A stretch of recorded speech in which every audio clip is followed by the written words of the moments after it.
Vamos entonces a abrir nuestras Biblias en el capítulo 11 y si Dios de Romanos, y si Dios nos los permite hoy, con su favor, terminamos ese capítulo que habla sobre el papel de Israel en la historia de nuestra salvación y en el plan de Dios, en la mente de Dios y en el corazón de Dios, sobre todo el papel de Israel en la mente, en el corazón de Dios.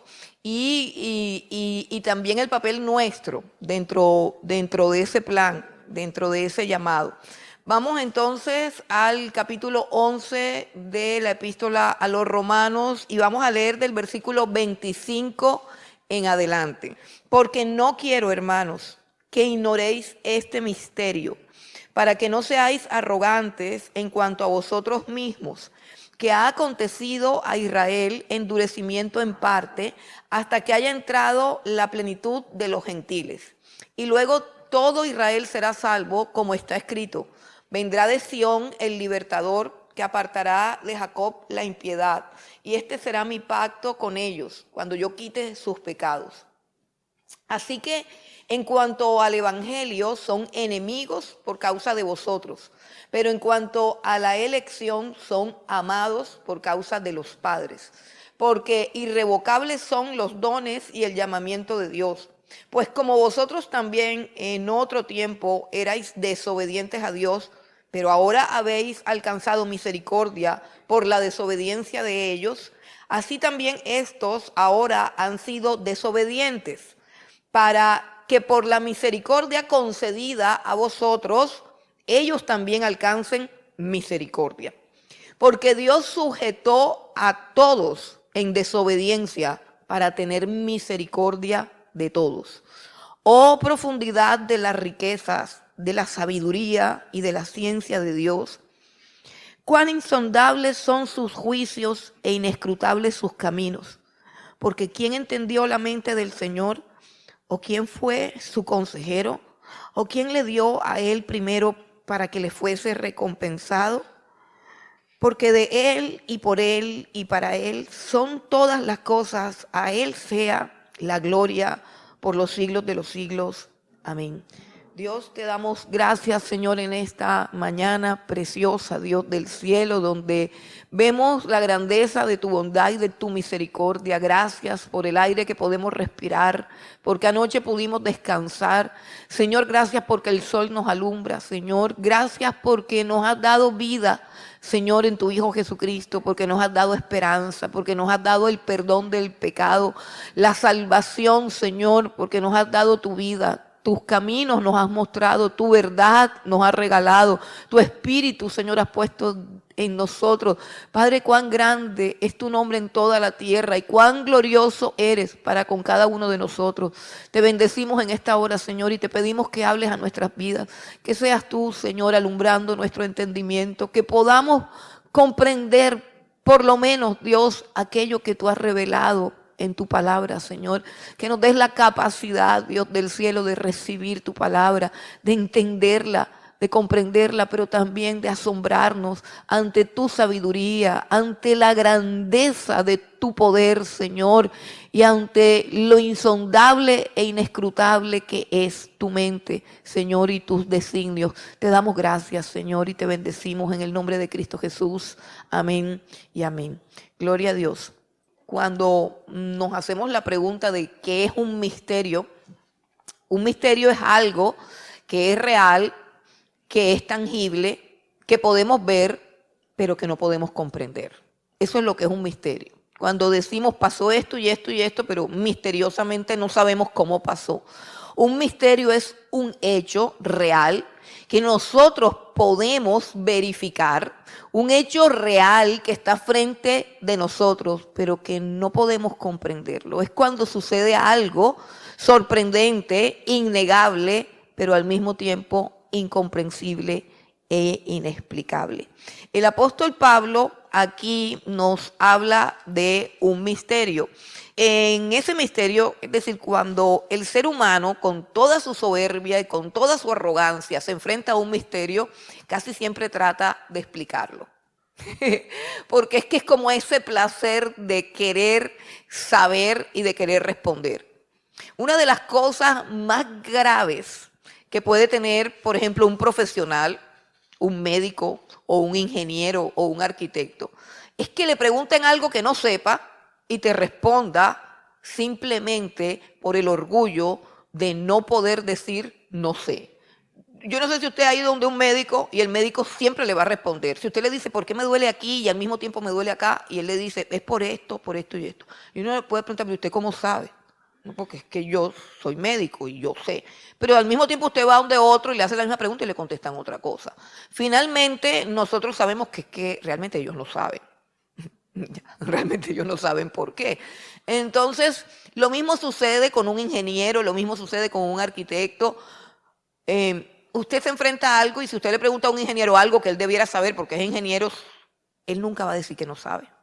Nunca va a decir que no sabe. Un abogado, todo, o sea, no hay nada más honesto, no hay nada más honesto. Yo recuerdo que cuando me estaban formando como profesora, yo encontré un profesor que cuando le preguntaban algo raro, hacía algo todo eso rebuscado, él se quedaba mirándose a la persona y decía, no tengo ni idea. Y yo aprendí a decir no tengo ni idea y no tengo problema con eso. Eso me sorprendió cuando él dijo, pues no tengo ni idea, si quieres pues tú averiguas, investiga, pero no tengo ni idea. O sea, es como ese deseo de querer explicar todo, de querer argumentar, de querer responder todo y de no tener la suficiente humildad para decir realmente no lo sé, ni siquiera lo había averiguado, ni siquiera lo había investigado.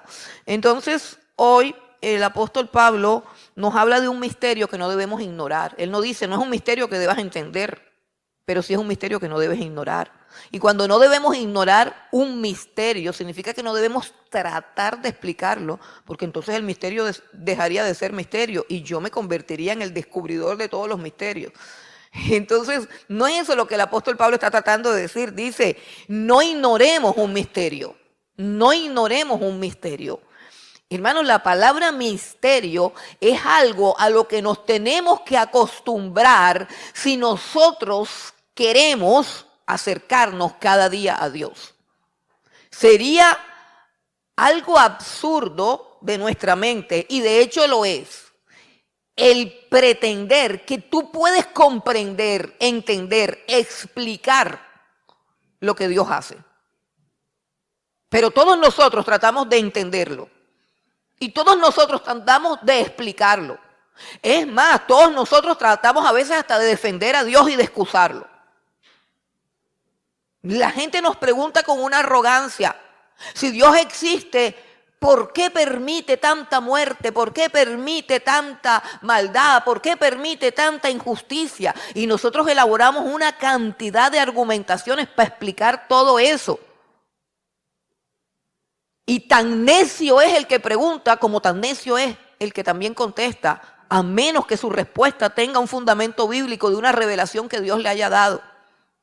Pero la sola pregunta de por qué Dios permite esto y por qué Dios permite eso, tratando de entender los decretos de Dios, tratando de explicar y comprender la administración soberana que tiene Dios del universo, eso es un absurdo, porque si yo como criatura finita, pequeña, insignificante, llena de defectos, pretendo que puedo comprender a Dios, es porque mi corazón y mi mente están completamente envanecidos. Hermano, ni tú ni yo nunca jamás entenderemos a un Dios infinito, no lo entenderemos.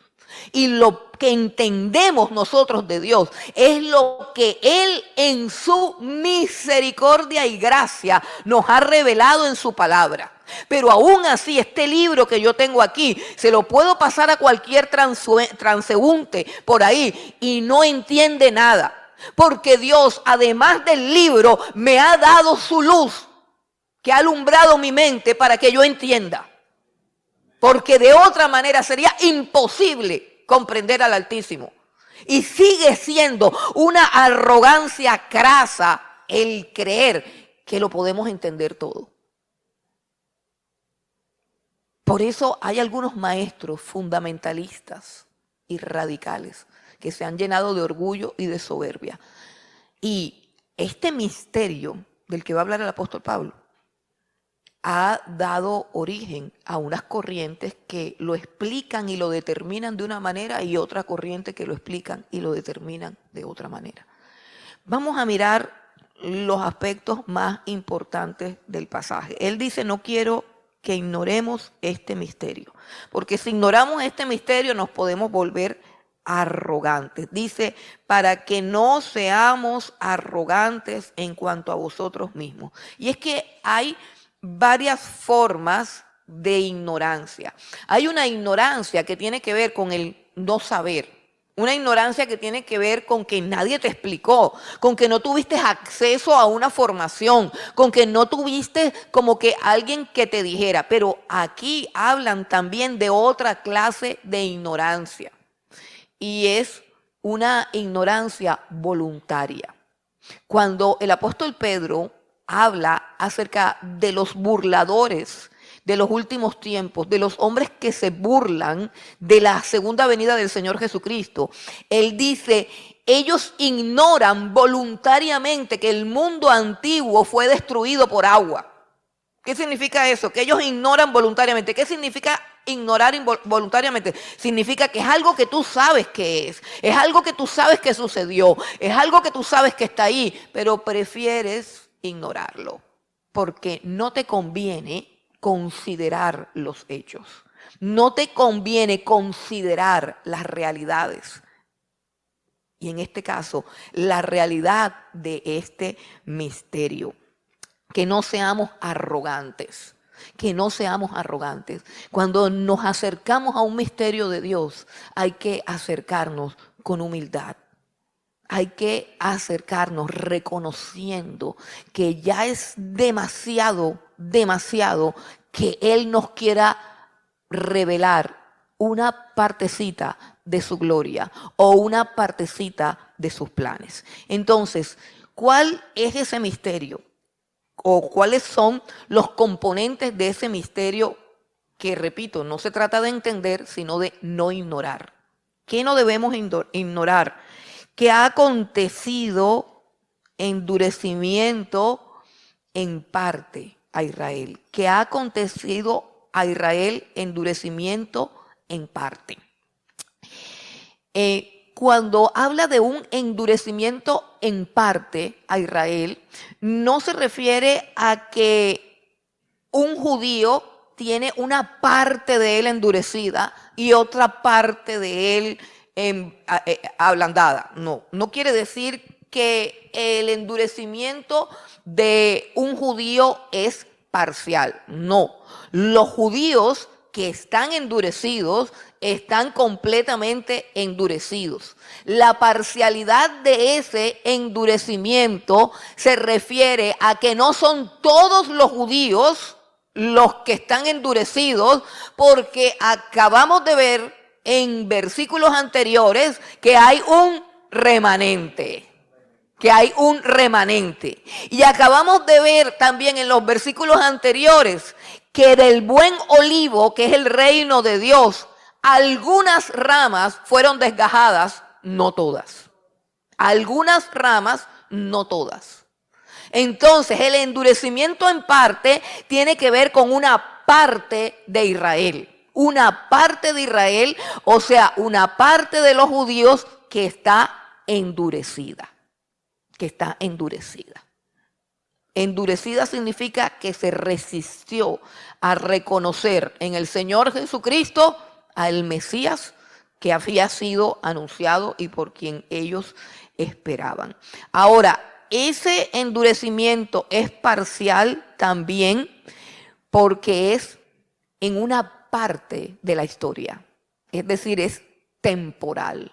Es un endurecimiento que tiene fin y ya se aproxima el final del endurecimiento de Israel. Mire, yo no le creo a ninguna redes sociales ni a ningún TikTok. No le creo y quiero decirle aquí a muchas personas que persisten en coger audios y reenviárselos a Raimundo y a todo el mundo. Yo le pregunto, ven acá, pero ¿quién te mandó ese audio? Yo no sé, a mí me lo mandaron. Pero ¿quién es la señora que habla ahí? No, yo no sé. Pero tú sabes, no saben nada de la información que reenvían, pero la reenvían. Miren, hay una cantidad de información que yo la he leído ido en el año 2009 y entonces a unos misioneros que mataron y descuartizaron, pero eso fue en el 2009, y ahora dicen que los van a matar y los van a descuartizar mañana. Entonces, reenvíen todo esto y pongámonos a orar porque los van a matar mañana.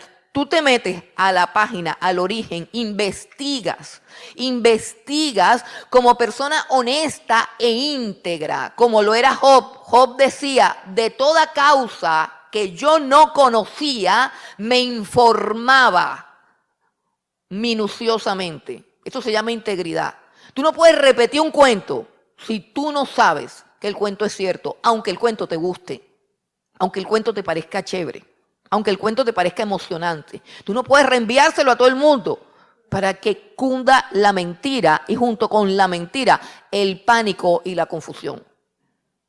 Entonces yo no creo en las redes sociales, ni en los TikToks, ni en nada de eso, a menos que yo los verifique históricamente. Pero están diciendo por ahí, por eso abro comillas, están diciendo por ahí que muchos judíos están llegando a la fe del Señor Jesucristo. Y aunque no sé si es verdad, sí sé que Dios está diciendo que eso va a pasar. Eso va a pasar. Los judíos se van a volver a Cristo. O sea, se está acercando ese momento y parece como si del cielo estuviera soplando un viento de Dios sobre los judíos. Estuviese soplando algo a través del sufrimiento, a través de todo esto que están viviendo. Está soplando la brisa del sol. Y uno los ve y uno dice, pues a mí se me eriza el pelo, yo me emociono cuando los veo que se reúnen a hacer sus cantos y van de su... Porque yo digo lo que dice aquí la Biblia. Cuando entre la plenitud de los gentiles, ellos serán salvos. La salvación de ellos es la resurrección de la iglesia. Entonces, para mí eso me parece supremamente emocionante. Este es un endurecimiento temporal y tiene fecha de caducidad, tiene fecha de finalización. Y esa fecha de finalización en la mente de Dios, en la agenda de Dios que gobierna esta tierra, el Dios del cual dicen, pero ¿y por qué permite esto? ¿Y por qué permite lo otro? ¿Y por qué hice esto? ¿Y por qué no me lo impidió? ¿O por qué me sucedió? De ese Dios que es criticado y cuestionado abusivamente, en la agenda de ese Dios hay un plan que nos ha sido revelado a nosotros en la palabra de Dios. Y dice que hay un tiempo, un momento en que el endurecimiento de Israel va a cesar. Y ese tiempo coincide con la entrada de todos los gentiles que han de ser santos al reino de Dios. Dice claramente, hasta que haya entrado, dice, hasta que haya entrado la plenitud de los gentiles. Y el término entrado que hay ahí, el término es un término griego, entrado, fue el mismo término que utilizó el Señor Jesucristo cuando le dijo a Nicodemo, Nicodemo, si no naces de nuevo, no puedes entrar al reino de los cielos. Fue el mismo término que utilizó cuando dice que si tu mano derecha es ocasión de caer, mejor córtatela, porque mejor que entres al reino de los cielos sin una mano, a que con tus dos manos completas seas echado en el infierno. La palabra que está ahí implica y es utilizada por el Señor Jesucristo y por todos los discípulos para la entrada de un incrédulo al reino de los cielos, para la entrada de un alma al reino de los cielos. Y yo te pregunto, ¿tú has entrado a ese reino? ¿O estás detrás de la puerta? La luz de Cristo te llama, pero tú sigues detrás, por fuera, escuchando a tus amigas, escuchando a tus amigos, escuchando el TikTok, escuchando babosadas. Y la agenda está acelerada y la puerta que tienes abierta para que entres al reino de los cielos se va a cerrar pronto, amiguito lindo y amiguita linda. Está que se cierra. Y te digo algo, cuando se cierre, tú sabrás que está cerrada. De ahí vendrá el ayayay.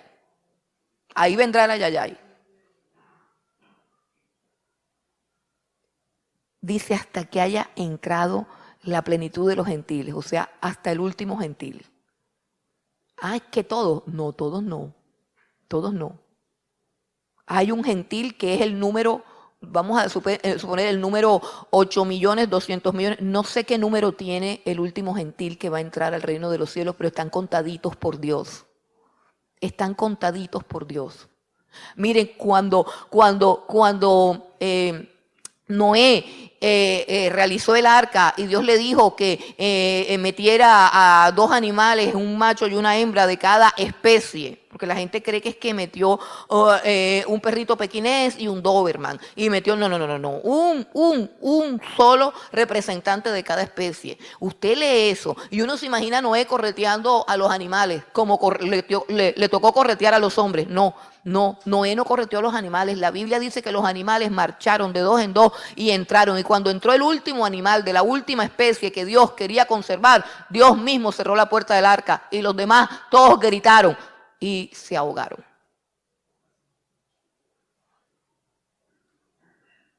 Así que no sigas cuestionando cuándo es que vas a entrar, porque todos los que han de entrar están contados por Dios. Y cuando entre el último, la puerta está cerrada hasta la plenitud de los gentiles, hasta que todos los gentiles hayan entrado en el reino de los cielos. ¿Y qué dice? Dice luego, todo Israel será salvo. Como está escrito, vendrá de Sión el libertador que apartará de Jacob la impiedad, y este será mi pacto con ellos cuando yo quite todos sus pecados. Todo Israel. Cuando decimos todo Israel, tenemos que entender qué significa para Pablo y para Jesús Israel. Eso ya lo hemos hablado. No todo el que nació en Israel es israelita. Cuando Pablo dice todo Israel, se refiere a todo aquel que pertenece al pueblo de Dios por la fe, por el llamado, por la elección. El mismo Señor Jesucristo lo dijo, no piensen que porque ustedes son hijos de Abraham, ustedes son salvos. No. Dios puede hacer que de las piedras se levanten hijos de Abraham. Lo dijo Juan el Bautista, lo dijo el Señor Jesucristo, lo dijo el apóstol Pablo. Así que todo Israel se refiere exactamente a los que de verdad son el pueblo de Israel. Ahora, ese todo Israel implica todos los que se van a salvar. Implica todos los que van a quedar. Todos los que van a quedar ¿en dónde? Mire lo que dice claramente. Vendrá de Sión el libertador que apartará de Jacob la impiedad. Oiga eso, apartará de Jacob la impiedad. Jacob es otro nombre para Israel. Jacob es lo mismo que Israel. Se utiliza el nombre del patriarca para llamar a toda la descendencia de ese patriarca.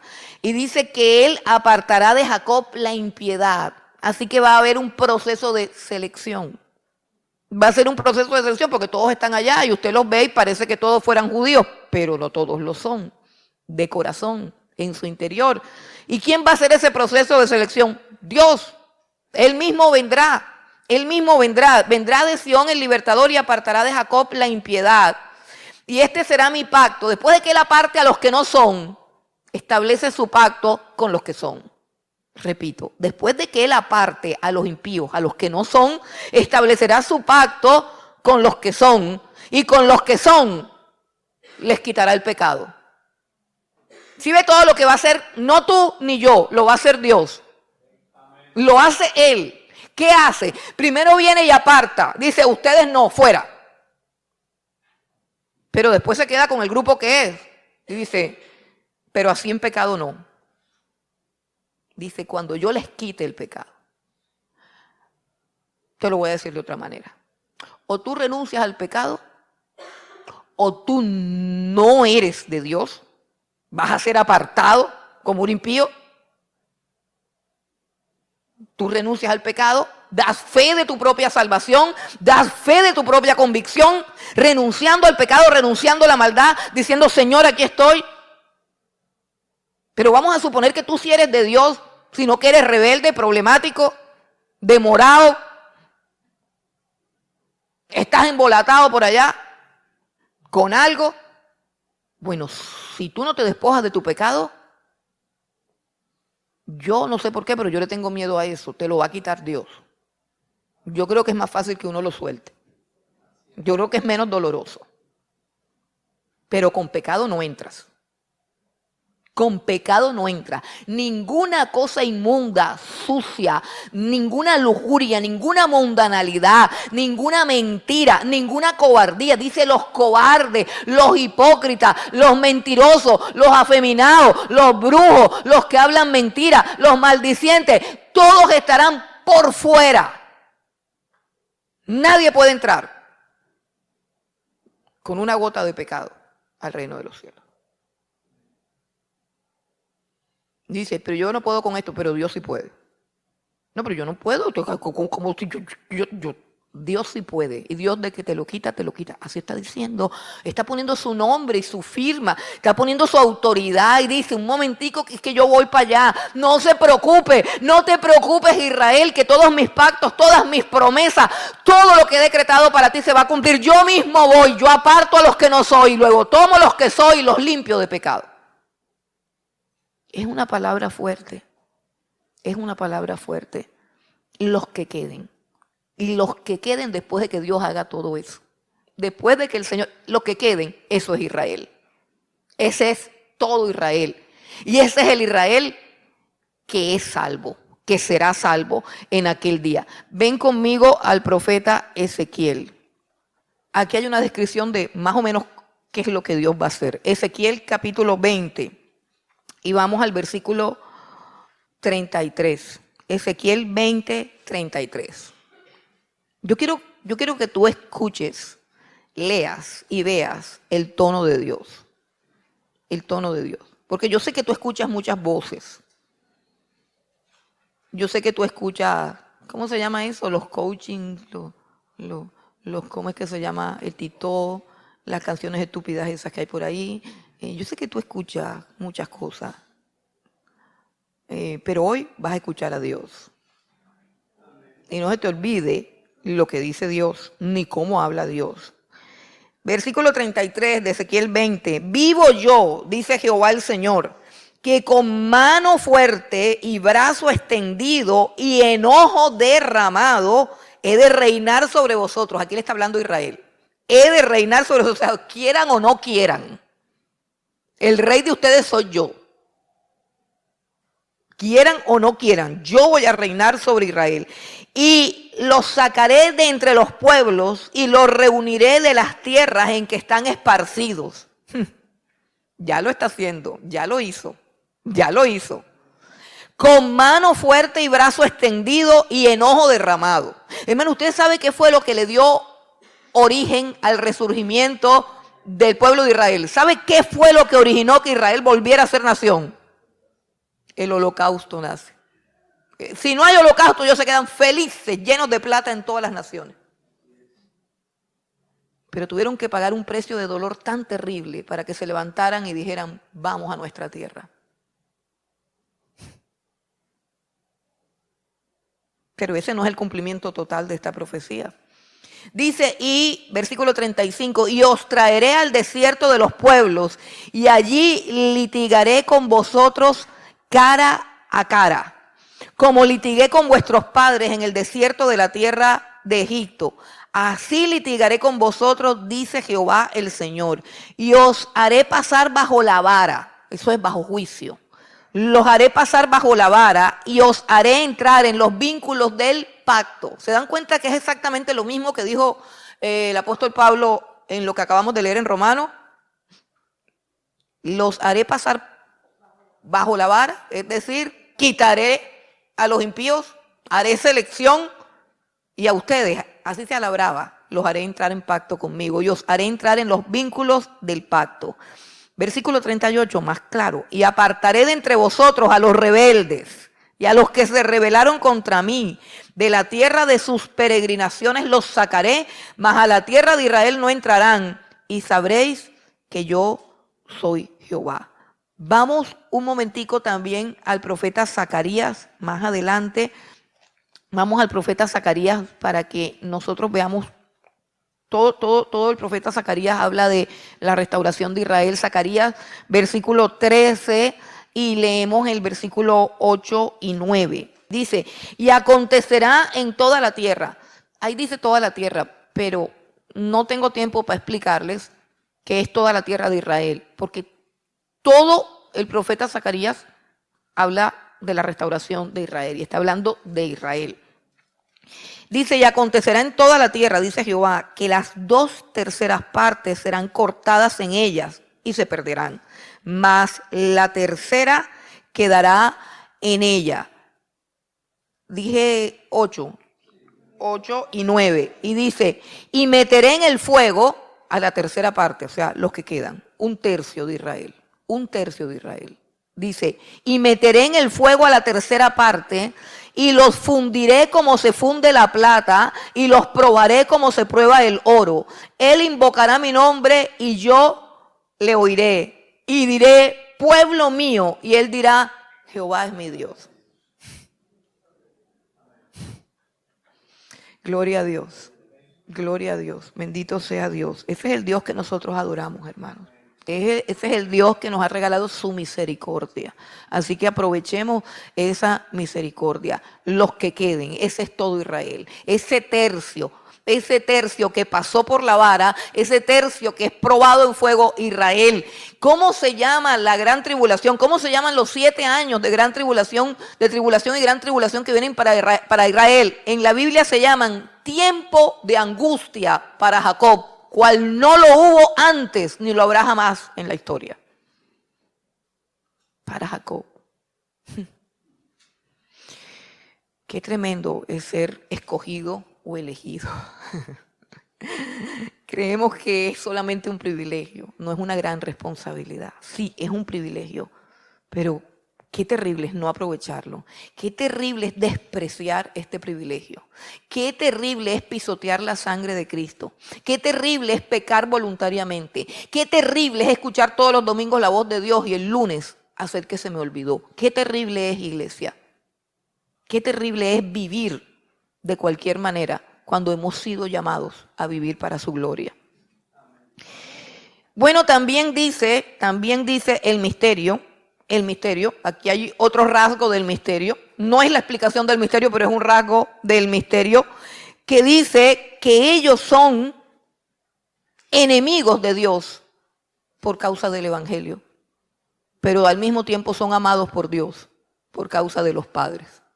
Ay, ¿eso cómo es?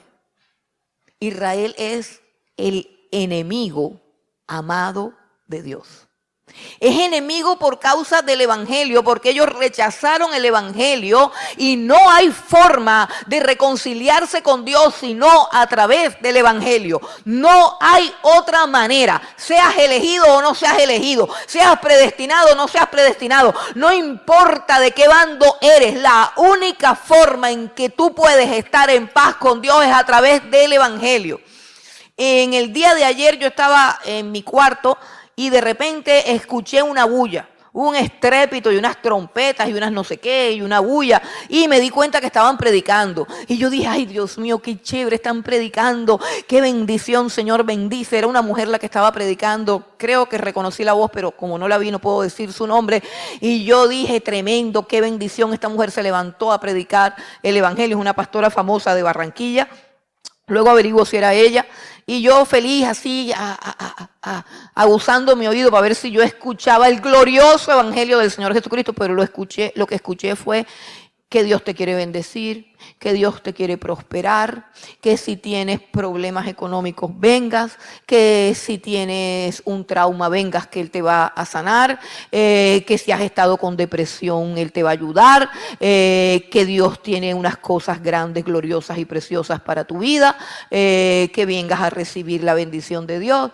Y yo, ay Dios mío, yo no sé quién es peor, si ella o yo.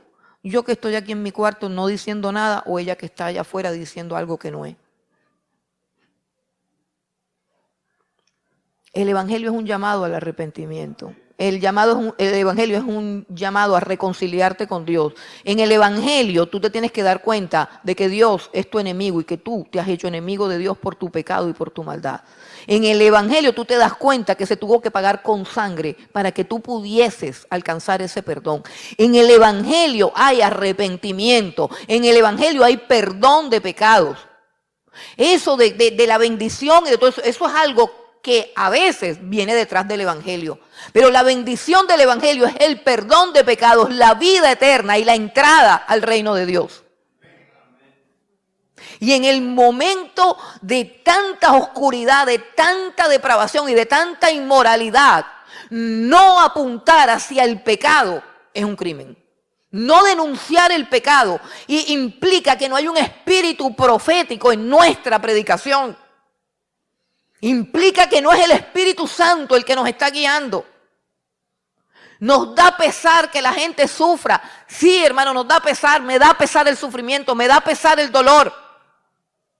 Pero los que sufren y los que están con dolor le han dado la espalda a Dios, a la fuente de la vida, a la fuente de la salvación, de la misericordia.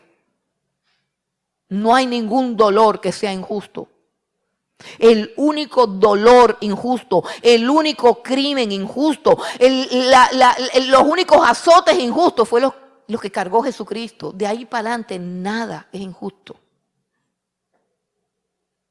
Ni la fractura que tengo en la pierna es injusta. Nada de lo malo que nos pasa es injusto. Porque si nosotros contabilizamos todo lo malo que hacemos, pensamos y decimos, hermano, no nos está pasando nada, nos asombra estar tan bendecidos. Qué asombrosa es la paz y el bienestar del que disfrutamos. Qué asombrosa es. Y vivir asombrados de que somos bendecidos, yo creo que trae gozo, que trae alegría, que trae paz, que trae contentamiento. Oye, como el que se gana la lotería. Mira, compré un billetico o me lo encontré en el piso y me gané la lotería. Aquí todos los que hemos sido perdonados, escogidos, limpiados, adoptados, regenerados, llenos de promesas, llenos de bendiciones, nos hemos ganado una lotería mucho mayor que cualquier lotería que haya en esta tierra. Y todavía no entendemos cómo fue que me gané esa lotería. Eso es un misterio. Eso es un misterio. Hay que disfrutar de los misterios. No hay que entender los misterios. Los misterios son para que adoremos. Bueno, ellos son enemigos porque aborrecieron el evangelio. Y nosotros nos reconciliamos a Dios porque obedecimos el evangelio. Porque obedecimos el evangelio. Mire, es tan glorioso y tan precioso el evangelio, tan innegociable el evangelio para Dios. Dios no negocia el evangelio. No hay ningún otro camino para ser salvo sino a través del evangelio glorioso del Señor Jesucristo. Por eso el apóstol Pablo dice, yo no me avergüenzo del evangelio, porque es poder de Dios para salvación al judío primeramente y después al griego y después a todos nosotros, los de por acá. Porque no clasificamos ni en judíos y menos en griegos. Nosotros sí que, mejor dicho, bueno, del tercer mundo. Hermanos, Dios no negocia el evangelio. Él dice, aquí todos entran por la puerta del evangelio. Y el evangelio es el Señor Jesucristo muriendo por tu pecado. El evangelio no es plata, ni bendición, ni paz mental. Todo eso es lo demás. La añadidura, lo que viene allá pegado. Tan es sagrado para Dios del evangelio que su pueblo escogido, los herederos de todas las promesas, Israel, de quienes son los pactos, las promesas, las dispensaciones, todo le pertenece a Israel y aún el Mesías es de Israel. Y dice, ellos tendrán que oír el evangelio. Y cuando tú lees el Apocalipsis, hay 144,000 varones judíos sellados para predicar el Apocalipsis, para predicar el evangelio, porque ninguno puede ser salvo, ningún escogido puede ser salvo, sino a través del evangelio. Hay 2 testigos que no se sabe quién son, porque también es un misterio.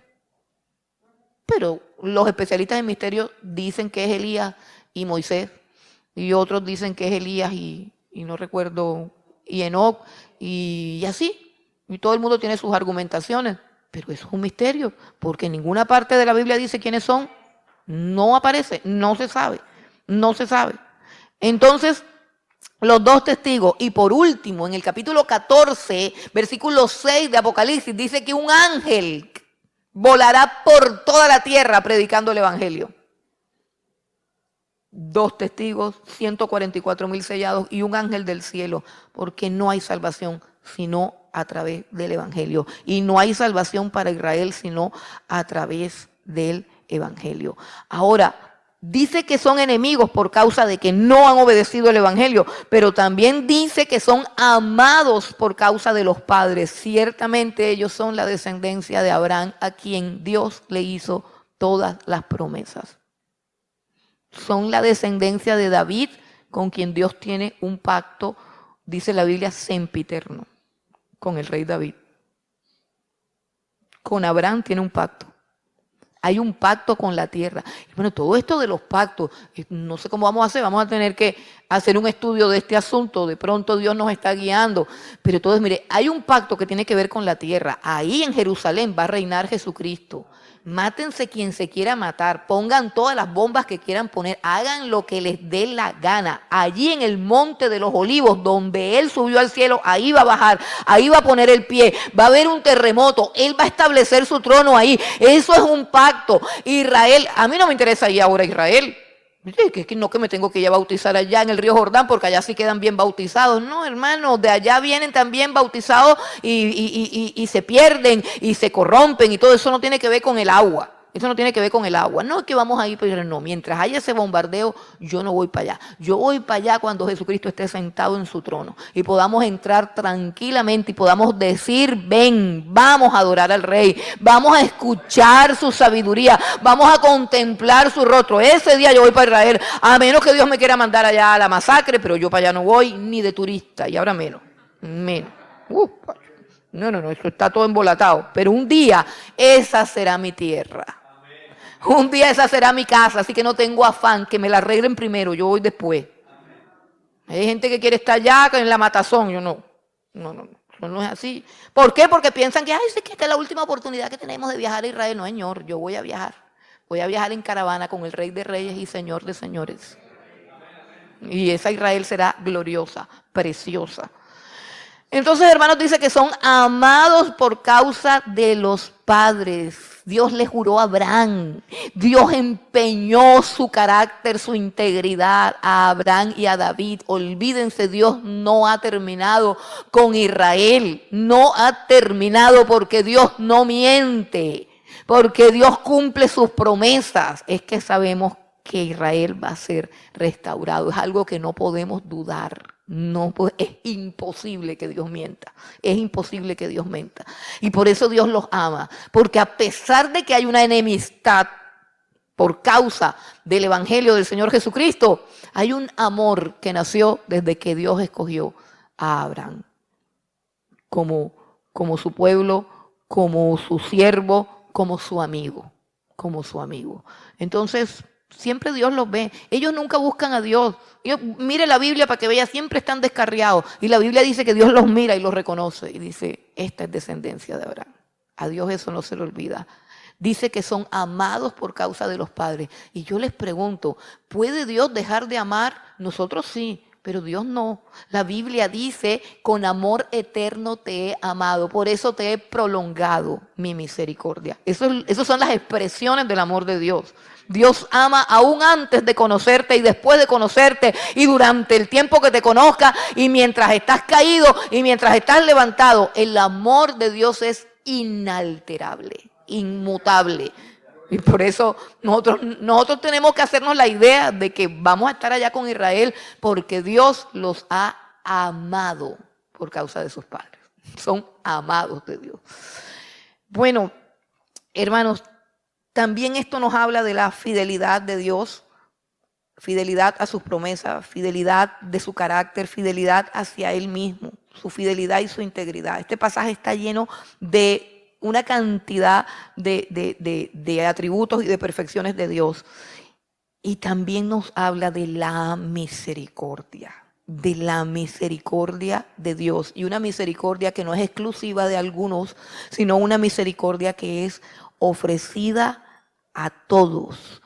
Dice, pero vosotros también, versículo 30, Romanos 11:30, pues como vosotros también en otro tiempo erais desobedientes a Dios, pero ahora habéis alcanzado misericordia por la desobediencia de ellos, así también estos ahora han sido desobedientes, para que por la misericordia concedida a vosotros, ellos también alcancen misericordia. Porque Dios sujetó a todos en desobediencia para tener misericordia de todos. Mire, cuando yo leo este texto me viene a la mente una imagen un poquito fea, pero es algo que yo recuerdo de un gatico en cierto barrio que viví alguna vez. Llegó un gatico todo herido acá en el cuello, ensangrentado, a una casa donde habían dos perros de estos grandecitos que son blancos, marrones y dos labradores. En la casa en la casa de ese señor, un vecino, habían dos labradores. Y el gatico llegó así, todo así, reventado. Y yo dije, miércoles, ya, pues mataron al gatico entre esos dos perros. Y resulta que el gatico estaba buscando ayuda porque estaba herido. Y resulta que un perro lo cogió con la pata así y lo agarró para que no se fuera. Lo agarró, lo aprisionó. Y el otro perro con la lengua comenzó a lamerle las heridas. Los dos perros, un perro grande, lo tenían entre los dos, pero uno lo tenía agarrado porque por supuesto el gato iba a salir corriendo. Y iba a salir corriendo porque pensaría, me van a hacer algo malo, estos dos perros me van a matar. Pero impresionante, hermano. Un perro lo agarró, lo puso contra el piso, lo inmovilizó y el otro perro le dio lengua hasta que sanó las heridas.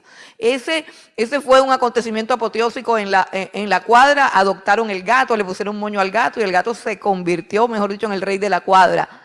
Pero cuando yo leo este pasaje, no sé por qué motivo, como dice que Dios nos sujetó a todos en desobediencia para poder tener misericordia de nosotros. ¿Por qué lo digo? Porque si nosotros no somos salvados por misericordia, no somos salvados de ninguna otra manera. Porque cuando Israel intentó alcanzar su justificación por sus obras, fue cuando cayó. Y cuando nosotros perdemos esa conciencia de desobedientes, de haber infringido la ley, esa conciencia de que somos culpables, esa conciencia de que necesitamos ser perdonados, esa conciencia de nuestra responsabilidad que nos hace bajar la cabeza, si yo pierdo eso, ya no puedo alcanzar misericordia. Porque la misericordia es para los que no tienen con qué. La misericordia es para el enfermo que no puede sanarse a sí mismo. La misericordia es para aquel que tiene unas llagas que no se pueden curar. La misericordia es para el pecador que sabe que él no puede con su pecado, que no puede recibir justicia, que no puede recibir el pago de sus acciones, aunque haya fundado escuelas y haya hecho cosas buenas. Es decir, que nadie en su creencia de bueno puede esperar justicia, porque cuando cada uno de nosotros reciba justicia, lo que va a recibir es muerte eterna.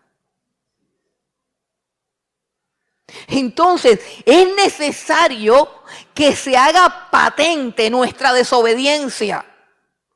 Es necesario que se haga claramente visible nuestro pecado y nuestra transgresión para que podamos siquiera calificar como aspirantes a la misericordia. Porque a la justicia y al mérito no podemos aspirar jamás. Cuando Israel creyó que podían, porque Dios estaba con ellos, fue cuando cayeron. Y si la iglesia se envanece contra Israel o se envanece pensando que es ella y nada más ella, también va a caer. Eso fue lo que dijo el apóstol Pablo. Si las ramas naturales fueron arrancadas, ¿cuánto más una rama injertada artificialmente? Eso es un misterio. Pues yo no le veo el misterio a eso. Está diciendo, yo te quito y yo te pongo. Agárrate duro. No te ensoberbezcas, si no teme. Eso no tiene misterio. Yo no puedo explicar cómo funciona. Yo no puedo explicar cómo funciona su misericordia. Yo no puedo explicar en qué momento la misericordia de Dios me tiene que llevar a una responsabilidad moral. Yo no puedo explicar una cantidad de cosas que son inexplicables. Yo solamente puedo recibir esto que Dios me está dando sin entenderlo, solamente creyéndolo y aceptándolo por causa de que Él es Dios. Él es Dios. Dice que nos sujetó a todos en desobediencia para poder tener misericordia de todos. Y yo quiero que pensemos en esa palabra, misericordia, misericordia. Porque el arrogante no está bajo la gracia. La misericordia es para los que no pueden. El arrogante puede. El arrogante no recibe misericordia. El arrogante no conoce la misericordia. El arrogante extiende su dedo y condena al pecador y dice, tú eres un ladrón, tú eres un ampón, tú eres un asesino, tú eres un no sé qué. Porque no conoce la misericordia. Y yo quiero preguntarte a ti, ¿cuántos pecadores te rodean? ¿Cuántos pecadores te rodean? En tu casa, en tu barrio, en tu oficina, ¿cuántos pecadores? Dime cuántos ladrones tienes a tu alrededor, cuántas prostitutas. Dime cuántas lesbianas. Dime cuántos homosexuales hay a tu alrededor. Dime cuántos tramposos. Dime cuántos embaucadores. Visualízalos, recuérdalos. Viven cerca de tu casa o de pronto en tu casa. O de pronto tú trabajas con ellos. ¿Sabes cuál es la única diferencia entre ellos y tú? Misericordia. Tú eres igual. Tú eres igual. Lo dice la Escritura. Tú eres igual. Tú eres igual. Y la misericordia no vino por mérito tuyo. La misericordia vino por la soberana y misteriosa gracia que no podemos entender. La gracia de Dios. No hay una explicación de por qué Él tuvo de ti misericordia. Ni tú tampoco sabes si Dios va a tener misericordia de esa persona que tú señalas, de esa persona que tú criticas, de esa persona que tú desprecias. Tú tienes que ser un agente de misericordia. Tú tienes que caminar por la vida con la cabeza agachada y convencido de que esa misericordia gratuita que Dios te dio a ti, también la quiere Dios para los demás. Lo está diciendo Dios. Lo está diciendo Dios. Él toma al pueblo escogido, al pueblo de Israel, al pueblo que Él limpió, a los descendientes de Abraham. Y dice, a ellos los endurecí, para que tú te dieras cuenta que para mí un judío circuncidado no es más digno de misericordia que un impío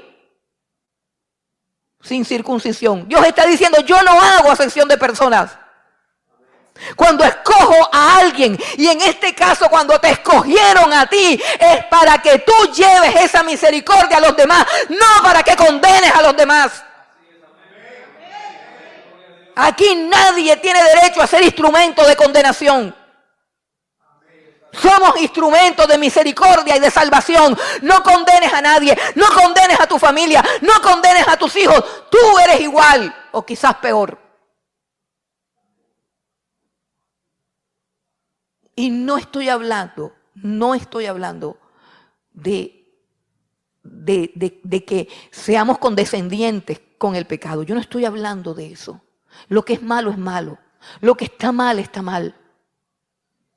Pero la misericordia no condena. La misericordia llora. La misericordia clama. La misericordia se compadece. La misericordia dice, por favor, reconcíliate con Dios. Yo era como tú, pero Él tuvo de mí misericordia.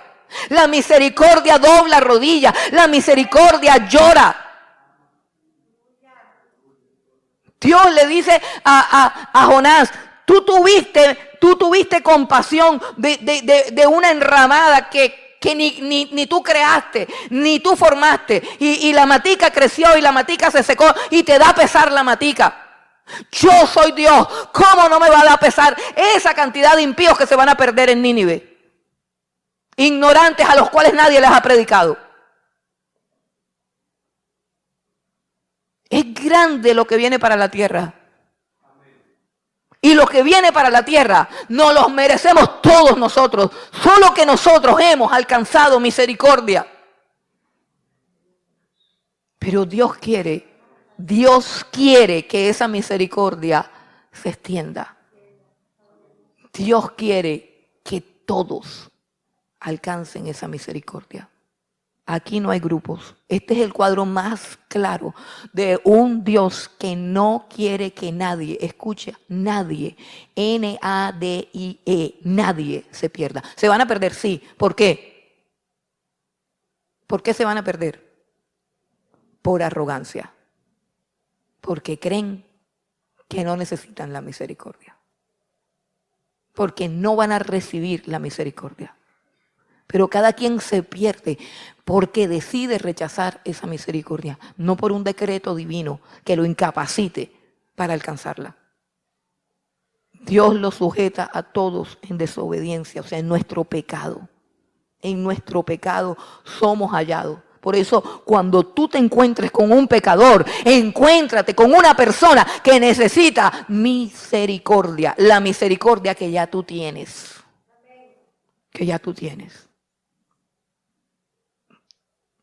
Dice, Dios sujetó a todos, a todos. Para el apóstol Pablo, el mundo se dividía en judíos y gentiles. La suma de los judíos más los gentiles era el mundo. La Biblia dice, de tal manera amó Dios al mundo, que ha dado a su Hijo unigénito para que todo aquel que en Él cree no se pierda, sino que tenga vida eterna. Finalmente, los misterios de Dios, las cosas incomprensibles de Dios, son parte de la gloria de Dios. Son parte de la gloria de Dios. Ven conmigo al versículo 33, dice, oh profundidad de las riquezas, de la sabiduría y de la ciencia de Dios. Cuán insondables son sus juicios e inescrutables sus caminos. No sé cuántos han subido a alguna montaña. No sé cuántos han subido a una montaña y luego te asomas así, como por un acantilado así para mirar el fondo. Y dices, uy, cuán profundo está ese río, cuán profunda. O pensar en la profundidad de la montaña. El apóstol Pablo, cuando está hablando de estas cosas, está en una cima de una montaña, o sea, en una cima de una revelación. Era muy frecuente que el apóstol Pablo subiera a esas cimas de revelación, de conocimiento de Dios.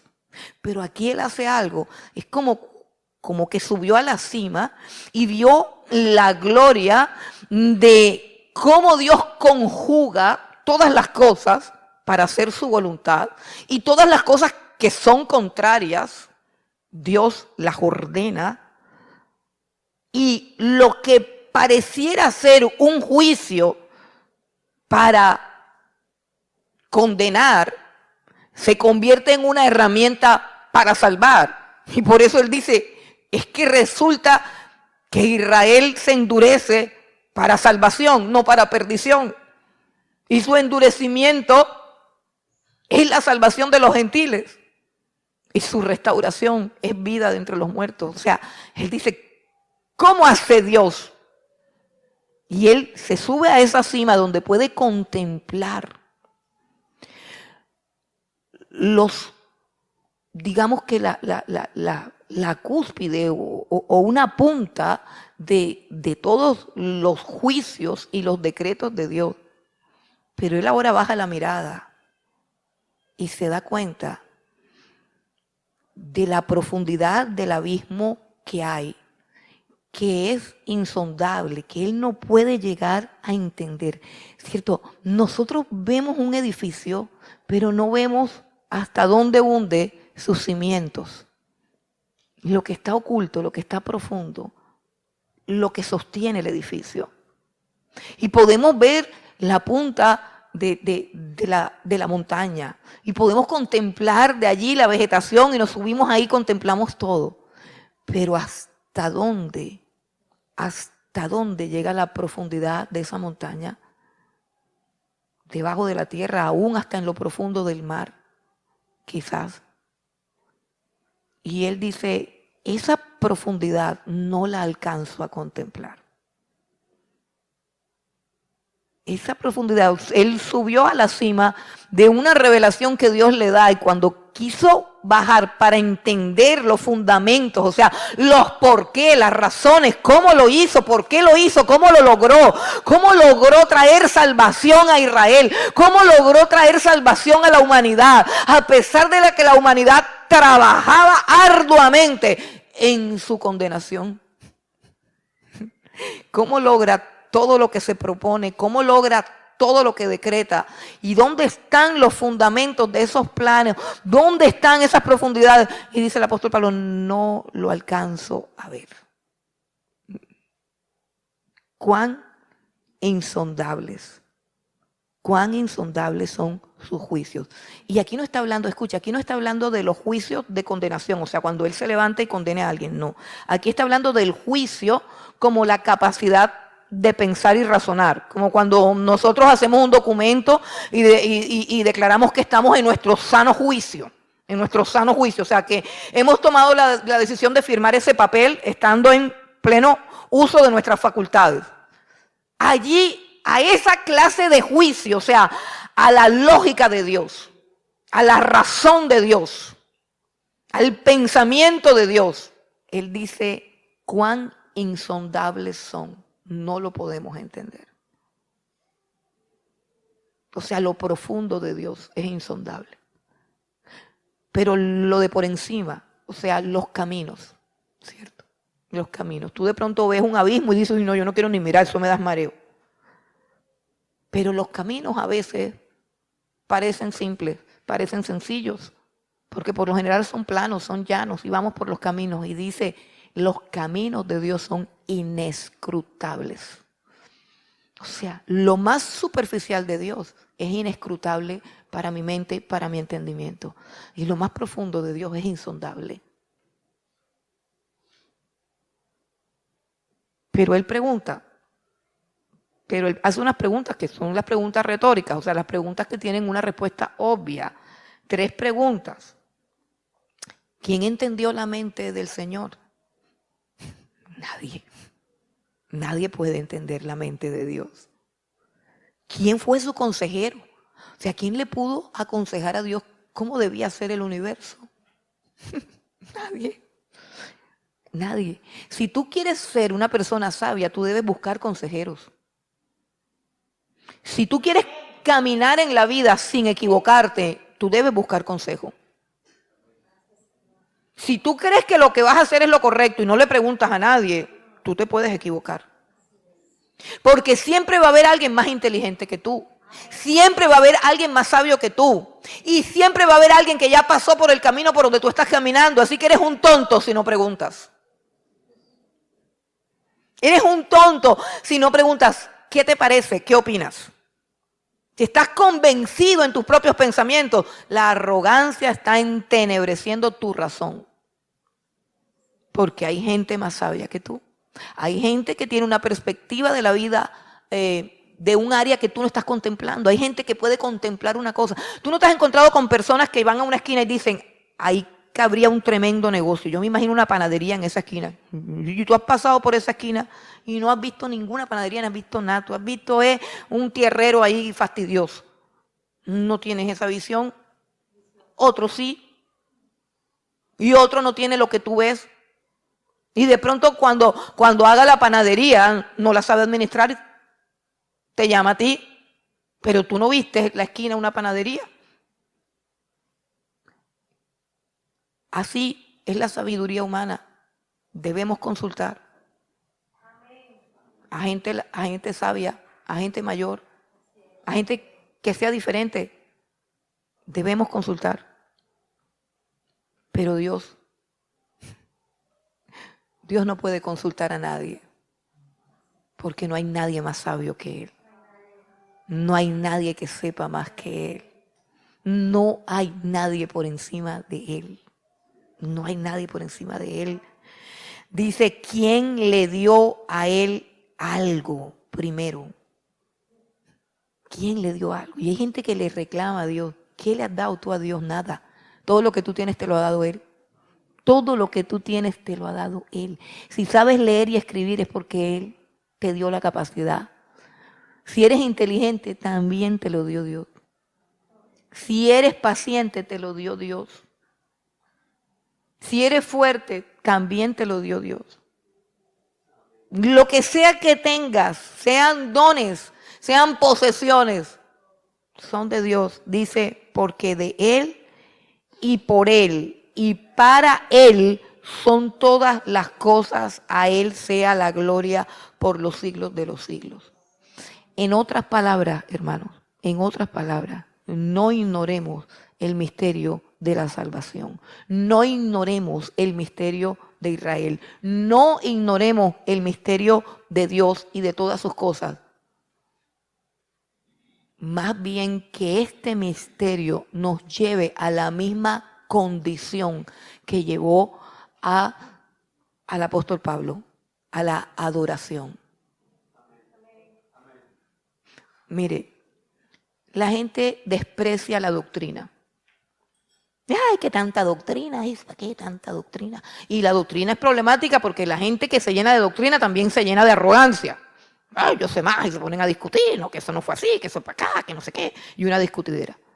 Pero cuando usted se acerca a la doctrina, cuando usted se acerca a lo que Dios ha hecho, a cómo lo ha hecho, y a toda la revelación a la que nos podemos acercar, a la revelación que Dios ha puesto delante de nosotros, es cuando de verdad podemos adorar. Adorar a Dios. Adorarlo. Asombrarnos. Y esa es la plenitud del ser humano. Nada te va a hacer feliz. De todas las nubes donde te subas te vas a caer. De todo el que te enamores te vas a decepcionar. A todo el que ames y todo el que confíes te va a fallar. Dios nos hizo para la alabanza de su gloria. Que contemplemos las profundidades insondables e inescrutables de sus juicios y sus caminos y simplemente disfrutemos de ella. O cuando tú vas al campo o a las montañas o a donde te guste ir, tú te pones a explicar el paisaje. Los paisajes no son para explicarse. Los paisajes son para disfrutarse. Para disfrutarse. Yo recuerdo un profesor o un filósofo que decía, qué linda es la naturaleza, qué lindo es el campo, qué lindo pasar por los campos de flores, de lavanda, de amapolas, de todo, ver las flores, ver las rosas, ver todo. Eso es divino, eso es hermoso, contemplar los ríos, contemplar la vegetación, contemplar la diversidad de las aves y todo. Oye, pero qué terrible es cuando vamos a estudiar cómo se clasifican las plantas. ¿Cuáles son los caracteres taxonómicos de las aves, de los murciélagos? Qué cosa tan horrible y espantosa. Yo recuerdo la clase de taxonomía, es que no la puedo olvidar. Hay gente que se olvidó de todas las clases, ¿no? Yo no se acuerda de nada, porque es que ahora no enseñan nada, Pero a nosotros nos enseñaban botánica, Ustedes no hicieron, ¿cómo se llamaba el cuadernito ese donde se pegaban las hojas que tenían la punta peciolada, las hojas que tenían la punta estriada y uno consiguiendo hojas? Y a uno cuando se pone a conseguir hojas para el colegio no le parece que las hojas son bonitas, ni le parece que las flores son bonitas. Y había que estampillar una flor aquí. La única flor que había en el jardín era la cayena. Y pedían una rosa y pedían no sé qué, y no sé qué. Eso se convirtió en una película de terror.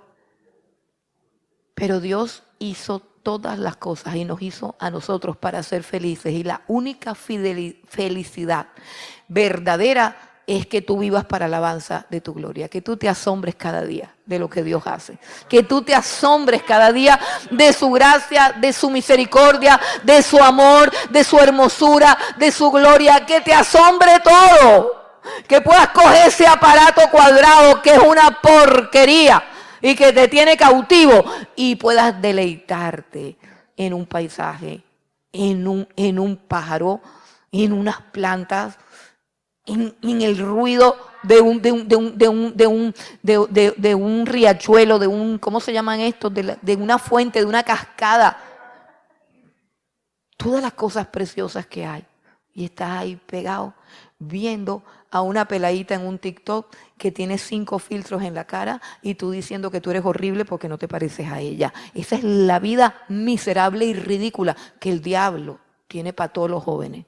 Ahora tenemos a los jóvenes acomplejados. ¿Por qué? Porque hay una peladita boba que se hace blower, se embadurna la cara y se pone un filtro y sale como si fuera perfecta. Y claro, como tú te estás mirando sin nada en la cara, sin el blower y sin nada, tú eres horrorosa. Y como la vida ahora consiste en ser bonito, porque tu vida no tiene sentido, si no tienes plata, si tú no tienes belleza, basura que han metido en tu cabeza. Así como tú estás, eres perfecto. El rey David se miraba al espejo, a pesar de que los papás no lo querían y los hermanos menos, y decía, te alabaré porque formidables y maravillosas son tus obras. Mi embrión vieron tus ojos. Pero ahora hay una generación de gente idiota, que vive sufriendo mirando su cara en un aparatico que lo tiene esclavizado. El diablo la hizo, pero perfecta. Nadie mira el amanecer. Lo que más extraño de tener la pata torcida es partida, en proceso de consolidación. En proceso de consolidación, es no poder ver el amanecer que Dios nos regala cada día. No poder ver los pájaros que cantan y ver así en los colores de sus plumas, en las marcas, ver la gloria de Dios. Nadie puede hacer eso. Hace poquito escuchaba lo que es un corazón. Y dice que un corazón es una bomba que pesa aproximadamente 300 gramos. Una bomba que ningún ingeniero podrá hacer jamás. Que bombea y que 72,000 litros de sangre al día. Que tiene capacidad para funcionar sin mantenimiento por más de 76 años. Y dice que se reúnan todos los ingenieros y nunca podrán hacer una bomba como el corazón que hizo Dios y que ha puesto dentro de nosotros. Cada cosa que tenemos nos grita acerca de lo glorioso, majestuoso, inescrutable e insondable que es nuestro Dios. Para que estemos viviendo una vida tan miserable, tan vana, en cosas tan estúpidas. Dios nos hizo para la alabanza de su gloria. Si este hombre en esta época pudo contemplar eso y prorrumpir en alabanza, porque él termina su parte doctrinal. La carta a los Romanos, en el capítulo 11, termina la parte doctrinal. Y cuando él cierra esa parte doctrinal, o sea, cuando él dice, hasta aquí entendí, lo que me queda por entender es muy profundo. Y él cierra el capítulo 11 adorando a Dios, dándole toda la gloria. Insondables son tus juicios, inescrutables tus caminos. Nadie te puede aconsejar, nadie te puede decir, porque todo lo que existe, lo hiciste tú, es tuyo y es para ti. Y a partir de ahí, revise el capítulo 12, les ruego por las misericordias de Dios, todas esas misericordias, que presentéis vuestros cuerpos en sacrificio vivo y santo, agradable a Dios, que es un culto normal, lógico, racional. Después de todo esto, lo normal es que tú le dejes la espalda al pecado y al mundo y vivas para Dios. Eso es lo normal. Si no lo haces, es porque estás mal de la cabeza. No eres un ser racional.